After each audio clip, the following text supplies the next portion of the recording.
ಅಧಿವೇಶನದಲ್ಲಿ ಸರ್ಕಾರ ವರ್ಸಸ್ ವಿಪಕ್ಷಗಳು ಜಟಾಪಟಿ ನಡೀತಾ ಇದೆ. ಒಗ್ಗಟ್ಟಿನ ಮಂತ್ರ ಜಪಿಸುವಲ್ಲಿ ವಿಫಲವಾಯ್ತಾ ಕೈ ಅನ್ನುವ ಪ್ರಶ್ನೆಗಳು ಮೂಡ್ತಾ ಇದ್ದಾವೆ. ಅಧಿವೇಶನದಲ್ಲಿ ಸರ್ಕಾರ ವರ್ಸಸ್ ವಿಪಕ್ಷಗಳ ಜಟಾಪಟಿ ನಡೀತಾ ಇದೆ. ವೀಕ್ಷಕರೇ, ಒಗ್ಗಟ್ಟಿನ ಮಂತ್ರವನ್ನ ಜಪಿಸುವಲ್ಲಿ ವಿಫಲವಾಯ್ತಾ ಕೈ ಅನ್ನುವಂಥ ಪ್ರಶ್ನೆಗಳು ಕೂಡ ಇದ್ದಾವೆ.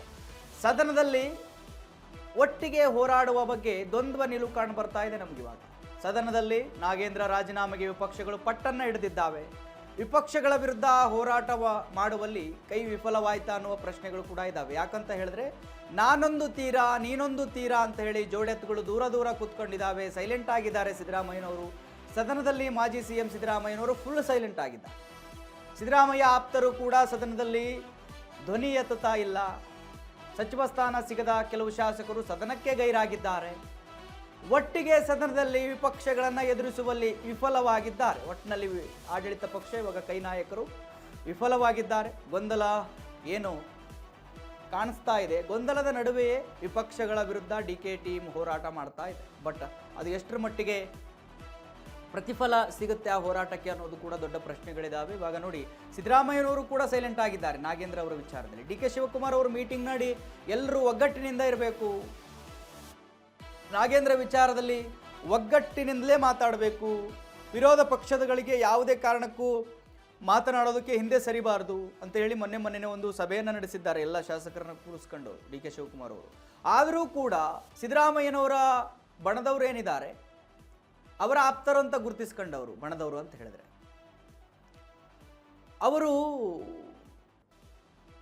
ಸದನಕ್ಕೆ ಬರ್ತಾ ಇಲ್ಲ. ಕೆಲವರು, ಇನ್ನೂ ಕೆಲವರು ಬಂದವರು ಸೈಲೆಂಟ್ ಆಗಿದ್ದಾರೆ. ಇಲ್ಲಿ ಪ್ರಮುಖವಾಗಿ ಸಿದ್ದರಾಮಯ್ಯನವರು ಮಾತಾಡ್ತಾ ಇಲ್ಲ ಈ ವಿಚಾರದಲ್ಲಿ.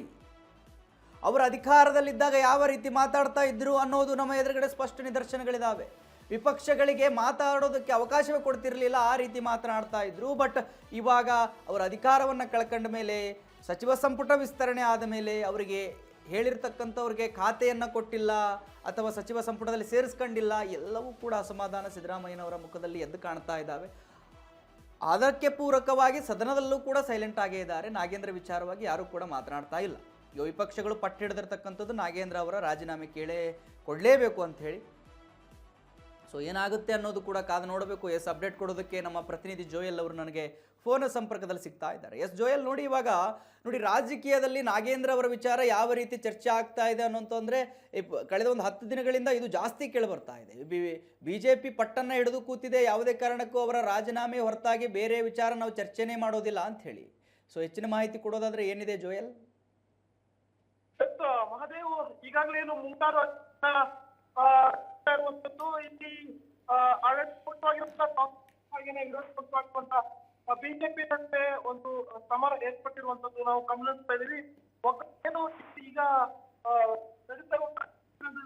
ಒಂದು ಕಡೆ ಬಿಜೆಪಿ ಏನೋ 20 ಸಚಿವರಾಗಿ ಆಯ್ಕೆಯಾಗಿರುವಂತಹ ನಾಗೇಂದ್ರ ಇರಬೇಕು, ಯಾವುದೇ ಕಾರಣಕ್ಕೂ ಅವರ ರಾಜೀನಾಮೆ ಪಡೆಯುವವರೆಗೂ ನಾವು ಏನು ಮುಂದುವರಿಯಲ್ಲ, ಅಂದ್ರೆ ಈ ಅಧಿವೇಶನವನ್ನು ನಡೆಯೋದಕ್ಕೆ ಅವಕಾಶ ಮಾಡಿಕೊಡಲ್ಲ, ಯಾವುದೇ ಚರ್ಚೆಗೂ ಕೂಡ ನಾವು ಅವಕಾಶ ಮಾಡಿಕೊಡಲ್ಲ ಅನ್ನುವಂತ ಏನು ಮಾತನ್ನ ಹೇಳ್ತಾ ಇರುವಂತದ್ದು.